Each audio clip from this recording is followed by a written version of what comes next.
Bonjour à toi et bienvenue dans cette nouvelle vidéo de trucs et astuces de coach pour passer l'année 2021 en douceur et nous allons continuer sur la gestion de la peur. Je dirais même qu'aujourd'hui je vais te donner une technique qui est connue par certains mais pas par tous et donc je trouve que c'est vraiment intéressant de pouvoir la connaître parce qu'elle va te permettre d'être autonome vis-à-vis de tes émotions, donc de la peur, et tu vas voir par exemple aussi que ça va aussi te permettre de gérer tes difficultés pour dormir. C'est aussi simple que ça et en fait, les médecins, eh bien, ils ne vont pas te conseiller ce genre de technique extrêmement facile avant de te proposer la médication, ce qui est extrêmement dommage. C'est d'ailleurs une technique que j'ai pu moi utiliser hier soir, j'arrivais absolument pas à dormir et je me suis dit, puisque je fais la vidéo demain sur cette technique, je vais l'utiliser. Et au bout de 2 minutes, je me suis endormie jusqu'à ce matin et j'ai super bien dormi en plus. Alors, je vais partager avec toi mon écran. Donc en fait, eh bien, tu vas le découvrir avec moi. En découvrant l'image, eh bien, il s'agit de la respiration en carré. Alors, elle s'appelle en carré parce que on va travailler sur du 4 secondes fois 4 mouvements différents. C'est extrêmement simple à connaître et ça nous prouve encore une fois que notre corps a toutes les fonctions possibles et imaginables pour nous permettre de nous autogérer, d'être dans l'autonomie, mais encore faut-il le savoir. Alors donc, on l'appelle la respiration en carré puisqu'il y a 4 fois ce chiffre 4. Maintenant, si tu le fais 5 secondes ou 6 secondes, c'est pas vraiment important. Ce qui est important, c'est de retenir, comme dans tout outil, que le but, eh bien, c'est de pouvoir respirer correctement et de pouvoir calmer tes émotions. Donc, si ça marche en faisant 5 secondes ou 6 secondes, c'est pas très grave, du moment que tu arrives à avoir un rythme qui soit plus ou moins régulier. Voilà, si ça marche, c'est que c'est efficace et donc c'est ok. Et donc pour retenir ce 4, eh bien c'est plus facile.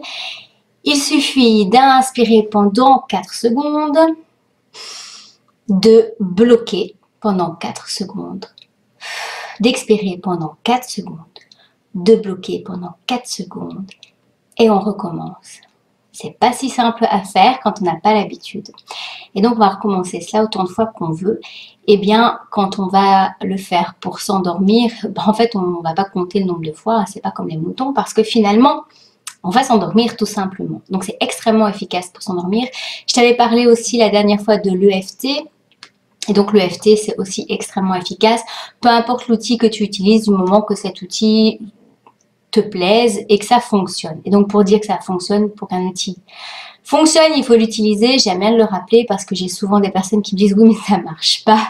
Et quand je leur demande est-ce qu'ils l'ont fait ou est-ce qu'ils l'ont fait correctement, et ben ils ne répondent pas. Donc forcément si on l'essaye pas, on peut pas l'adopter.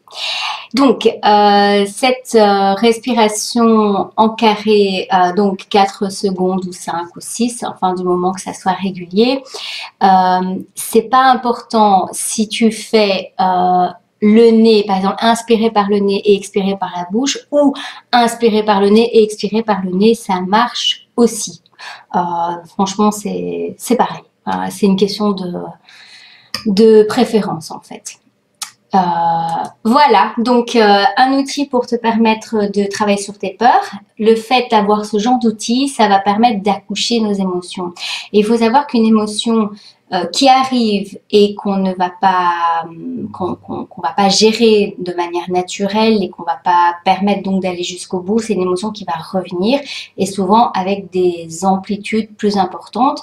Donc au plus vite on travaille une émotion qui vient, même dans le temps au niveau du moment présent, et en fait au moins on va avoir un bagage émotionnel lourd qu'il va falloir travailler avec des thérapeutes. Et donc je t'encourage, si tu as des enfants, une famille, à faire découvrir cet outil. Moi je propose en général de faire découvrir les choses en parlant avec son cœur et certainement pas en l'imposant, mais en le faisant connaître en tout cas. Voilà, sur ce, je te souhaite une bonne journée. On se retrouve tout bientôt pour d'autres vidéos, trucs et astuces de coach pour passer 2021 en douceur. Et dans la prochaine vidéo, je te parlerai d'autres manières de passer cette année 2021 en travaillant sur les problèmes liés à la manipulation. Et donc, ce sera dans la playlist sortirdemprise.com. Une bonne journée à toi. Ciao, ciao.